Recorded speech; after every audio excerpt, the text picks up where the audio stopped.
ഇന്ന് രാവിലെ പട്ടാമ്പി നഗരസഭ ബസ് സ്റ്റാൻഡ് എതിർവശത്ത് ചാലിൽ നിന്നും മലിനജലം ഒഴുകി വരുന്നതായി ശ്രദ്ധപ്പെട്ട അടിസ്ഥാനത്തിൽ ചാലുകളിലെ സ്ലാബുകൾ നീക്കി പരിശോധന നടന്നുകൊണ്ടിരിക്കുകയാണ്. അപ്പോൾ ഏത് സ്ഥാപനങ്ങളിൽ നിന്നാണ് വരുന്നതെന്ന് കണ്ടെത്തി കർശന നടപടി സ്വീകരിക്കുന്നതാണ്. കഴിഞ്ഞ ദിവസം പോലീസ് സ്റ്റേഷൻ്റെ സമീപത്ത് ചാലിൽ നിന്നും മലിനജലം ഒഴുകി വരുന്നത് കണ്ടെത്തുകയും അവിടെ അടയ്ക്കുകയും കണ്ടെത്തിയ സ്ഥാപനങ്ങൾക്ക് കർശനമായ പിഴ ചുമത്തുകയും ചെയ്തിട്ടുള്ളതാണ്.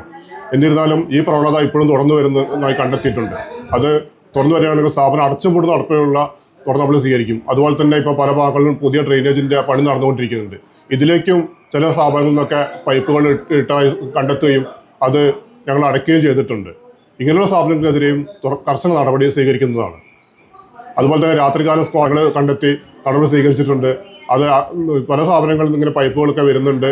അത് ഒഴിവാക്കണം എന്നുള്ള കാര്യങ്ങൾ അവരവർ പറയാനുള്ളത്. Electrical, plumbing, sanitary, home appliances, lighting എന്നിവയ്ക്കെല്ലാം അട്രാക്റ്റീവ് EMI ഓഫറിൽ 0% ഇൻട്രസ്റ്റോടുകൂടി നിങ്ങൾക്ക് ലഭിക്കുന്നതാണ്. ഇനി നിങ്ങളും എന്നെ പോലെ മേൽക്കോയിൽ വിസിറ്റ് നിങ്ങളുടെ ഡ്രീം ഹോം റിയാലിറ്റിയാക്കൂ.